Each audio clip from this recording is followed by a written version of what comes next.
Hey everyone, Wags here from Eagle Dynamics, and today we're taking a preview at the JSOW, or the AGM-154, and it comes in two flavors, the A version, which is a submunition dispenser version, and then there's the C version, which has a unitary BROACH warhead.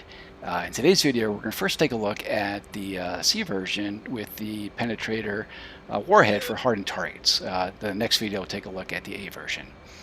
So let's go ahead and first set up the HSI on the right DDI so we can better take a look at that. And of course we're going to go to air to ground mode, and here on the SMS page we have JSC for JSOW C version. Now this probably looks a lot like you're used to for the JDAM because it's very similar, being an INS/GPS guided weapon system. We have our countdown timer for our alignment. Then we have two modes, pre-planned mode as well as target of opportunity mode, or TOO. And our first attack is going to be a TOO attack. So I'll go ahead and select that. Now, being a TOO attack, it's going to be based in this case on a waypoint location, in this case waypoint 1. So let's go ahead and set that up. So waypoint 1, and weapon designate. And this also probably looks pretty familiar from the JDAM, in that we have a target diamond or triangle in the middle, the minimum range circle around that, and a much larger maximum range circle around that. So come off axis here.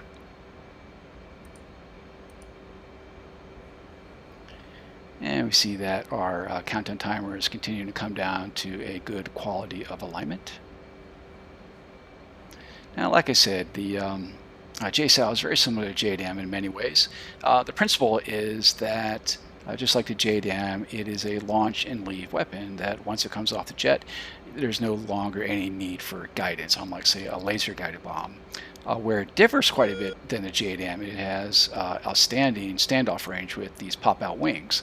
And based on your altitude and airspeed that you deliver the weapon, it can have some pretty outstanding standoff range. And particularly when used for like air defense suppression using the A version, when paired with a harm, it can be a pretty devastating weapon.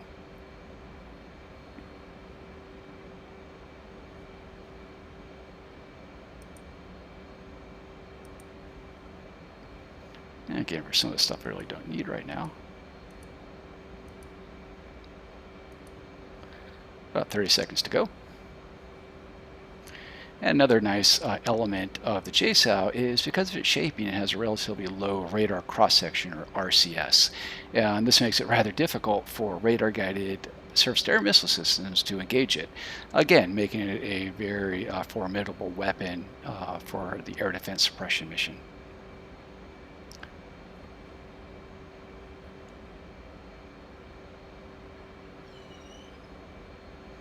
Okay, so we're ready here. We'll set up our eFuse to instantaneous. JSOW display, don't need to touch the quantity, mission set up.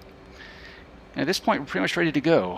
Here on the HUD, we have our time to maximum range, or TMR, about 3 minutes and 30 seconds. We're in manual mode. We have a C version of the JSOW selected in TOO delivery mode. And the target is about 35 miles away. Let's swing on in.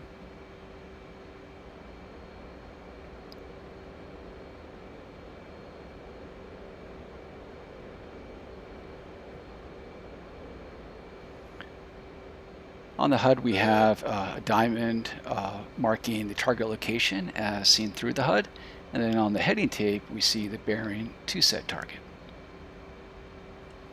Our TMR is about 45 seconds out.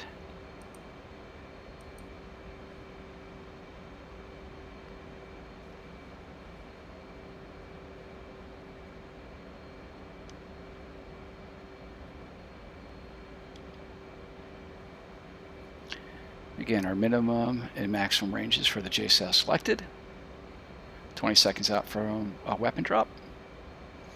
And we see we have a couple air defense zones ahead of us here. Looks like a Hawk and an SA-2.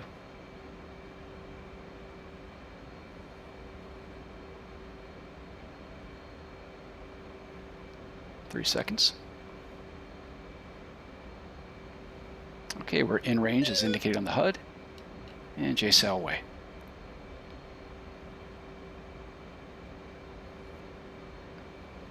Let's follow it in. Here from the outside, you can see the shaping I was talking about, which gives it a rather low rotor cross-section. And we also use pop-out wings is what gives it the really long glide range.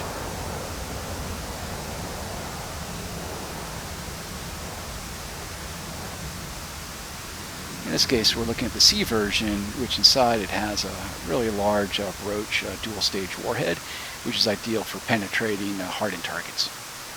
In this case, we'll be going after a munitions bunker right by Bandar-Abbas Airfield. Let's go ahead and accelerate time.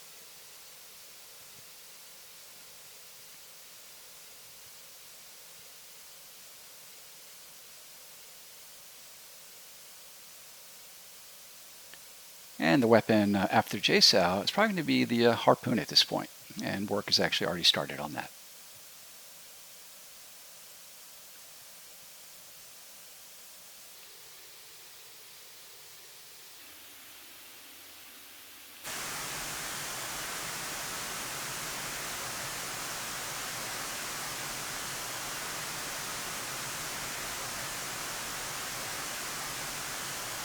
You can see the munition depot here.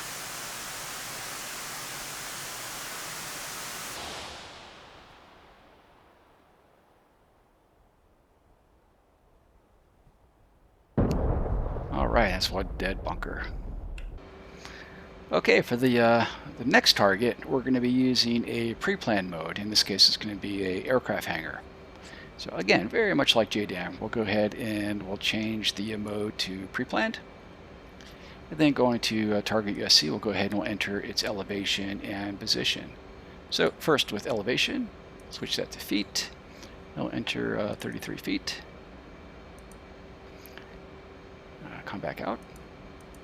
And position, latitude, north. And we're looking at 27, 14, 27, enter with a decimal value of 17. Now we'll do the longitude as an easting at 56, 22, 55, enter, and a decimal value of 73. Okay, so now we have the elevation and our lat long all set up and ready to go. Looks like we're actually already within our maximum range. So I'll continue the turn around and come back in, which should give us about a maximum range drop again.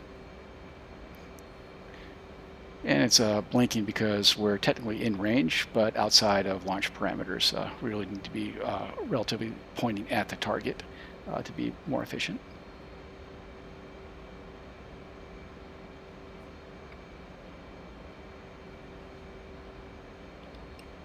Help it along here.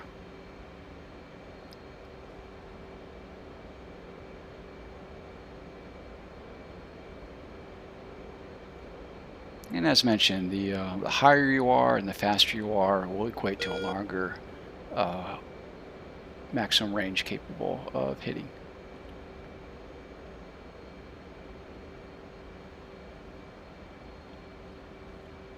Okay, about 15 seconds out.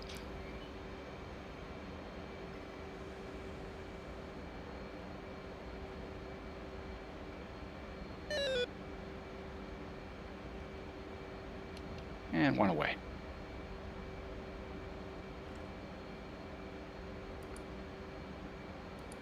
And once again, let's go ahead and follow that weapon in.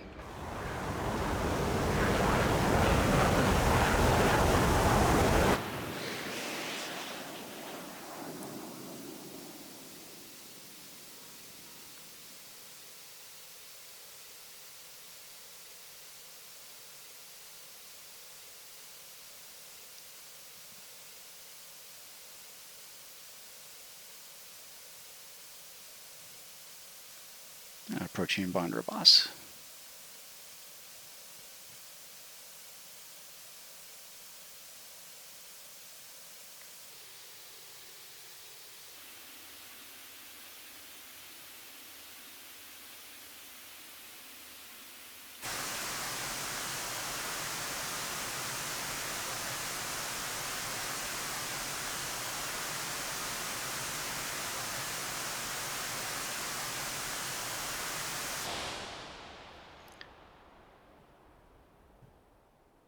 and impact.